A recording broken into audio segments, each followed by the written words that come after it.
abstracted these forms beyond the stage that they were in when you shot them for the video? Yeah, the piece that's the image of that structure, let's say, in the video is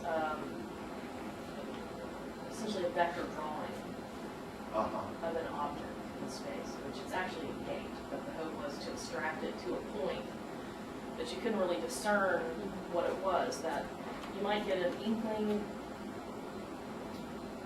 from its shape, the very raw form that might suggest, say, a foreignness of some kind. And then in the painting, it just naturally abstracts a little bit further because I'm not necessarily replicating or copying a study, but trying to make it work as a painting. And when you projected this before, how big was the projector? It's the exact size of that. Oh. And that piece, the painting wasn't shown in the same, in fact, this painting wasn't shown in that show.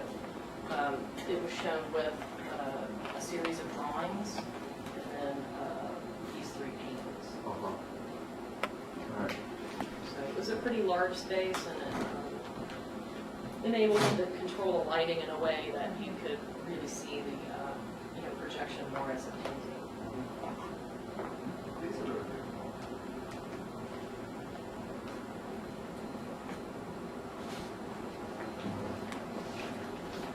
So what kind of paint are you using here? These are acrylic. Oh, okay. Yeah, acrylic, and this is a charcoal. Okay. Acrylic brown or sealed.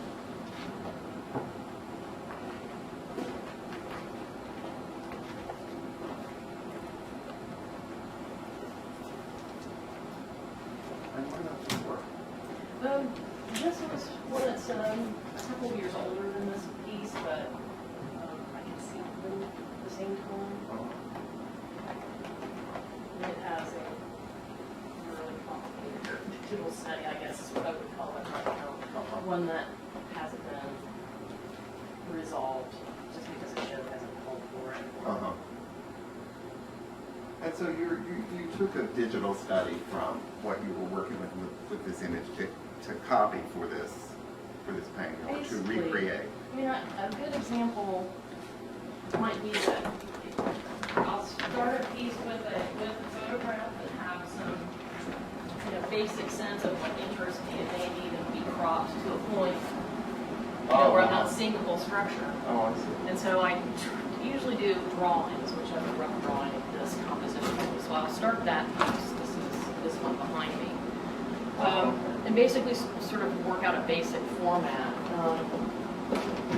Start with a study as the painting develops, which parts of this are photographed, part of it's painted in the computer. All right. And so it just continues to sort of adapt and develop, playing around with certain things with color.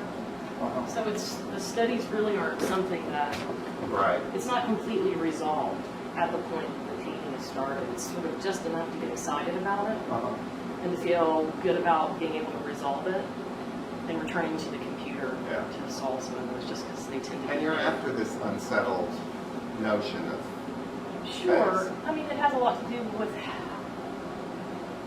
I think about space as something I move through rather than something static. And in particular, I guess what kicked off a piece like this was getting really fascinated with Google Street View.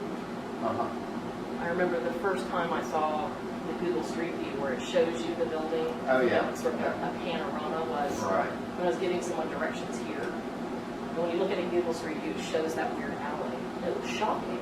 So playing around with, Well, formally, I think with this one, the stripes are so interesting because it really activates the space up here. We're up and down kind of way. I think it's disorienting to people. It's not really to me. Maybe I see, maybe the computer's affected how I see things.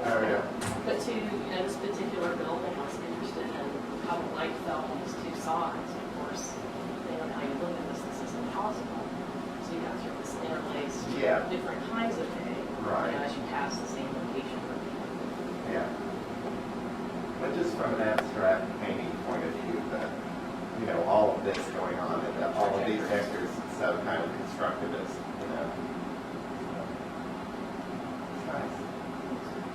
finished, or? No, it's probably about 65, Okay. 70%. And this one, I love how the sign is levitated. Yeah, I think I first came across this sort of stretched appearance with these stripes. Basically working on a computer and having their physical memory fail. Right. No, I mean, it's usually, especially anyone that's definitely from the evokes age that. of 10 to 20. I mean, that's the first thing that comes out of their mouth is my computer does that. You get into someone that's maybe 35 to 45, they start to see it, but it takes talking about it a little bit, so just have a little too much contact with it. But it's basically an event device that tries to suggest a kind of mediation. That's a big part of my experience in place. So these are your studies over here, your digital Sure. studies. Yeah, so you can see kind of, this is where this study is at this point for this painting. And it's hit a point where I really need to come in here and there's some issues I feel like I need to resolve or activate in this All area. over there, yeah. So Yeah, I'm sure. going to go in there and Yeah, do some of that. yeah. Nice cloud Yeah. And what about this? This is just This was a work in progress. work in progress. It's that same Oh, okay. word. And you're getting looser with this one. That was the hope, is to kind of play off a very hard-edged, striated quality of this abstraction, and to get a nice contrast. These Yeah. abstract premise, have two things that rub together. Right. So trying to play up the physicality versus the highly constructed. And do you feel limited by the acrylic at all, or? This is oil. Oh, it is? Yeah. Wow. Most of all these are oil. The only ones that for acrylics are the one Are those those signs? three. Uh-huh. It just had to do with trying to just work fast on those, and Uh-huh. obviously it takes time for the Right. oil to be able to handle that. Yeah.